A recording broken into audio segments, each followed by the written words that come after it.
Namaskar and welcome back to the channel.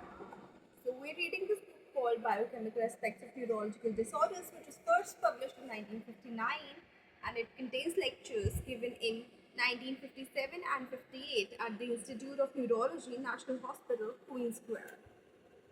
We were on the chapter called the clinical aspects of disorders of calcium and phosphorus metabolism, and we were covering the topic hypercalcemia given according to the author Mr. Peter K. Robinson for this chapter.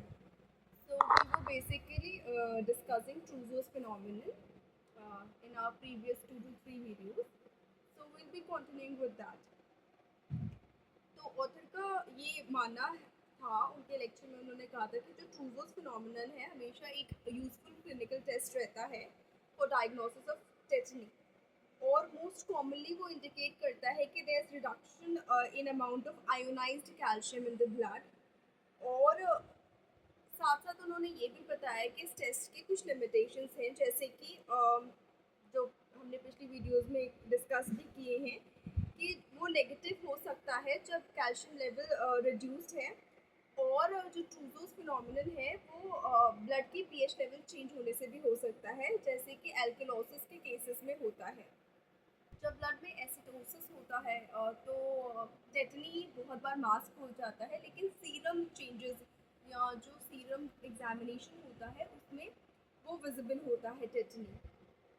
Angel, Martin and Taylor ने show किया था कि hypokalaemia में also mask hypocalcaemic tetany which can be induced by correcting the potassium level in the blood। मतलब उन्होंने show किया कि जब पोटेशियम लो होता है तो वो मास्क कर सकता है उस चीज़ को जो कि लो कैल्शियम की वजह से टेटनी हो रही है। लेकिन जब पोटेशियम लेवल्स हम करेक्ट करेंगे तो हमें उसका करेक्ट रीज़न पता चल जाता है।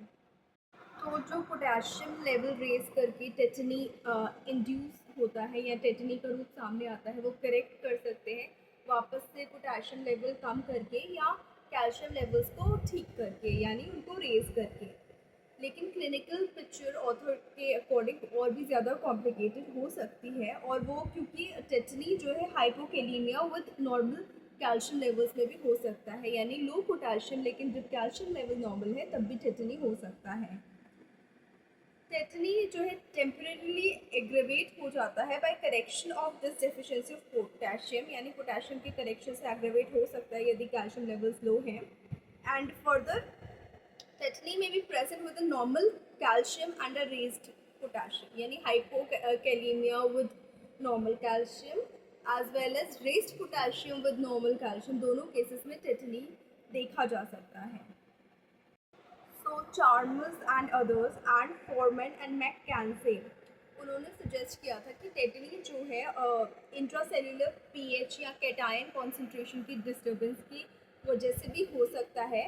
और चार्मर्स एंड अदर्स ने ये भी सजेस्ट किया था कि एक मतलब उन्होंने अपने केसेस में देखा था कि एक स्ट्राइकिंग कोइंसिडेंस मिलता है between the calculated increase of intracellular sodium and potassium and the clinical manifestation of tetany in a patient with Conn's syndrome and hypertension।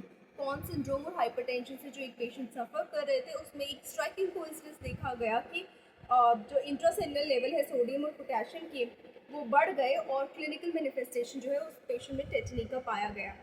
So we finish with the topic called hypercalcemia in this chapter, और इसके अंदर बहुत सारे tetani के manifestations जो hypocalcaemia में होते हैं वो भी कवर किए थे ऑथर ने इस टॉपिक के अंदर।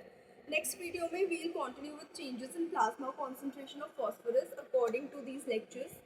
सो basically since this book was published back in 1959, first published back in 1959, तो इनकी इन्फॉर्मेशन 1940s 1950s तक लिमिटेड है। So that's it for today. Thank you so much for watching this video. Please like the video, share the video and share your opinions in the comment section.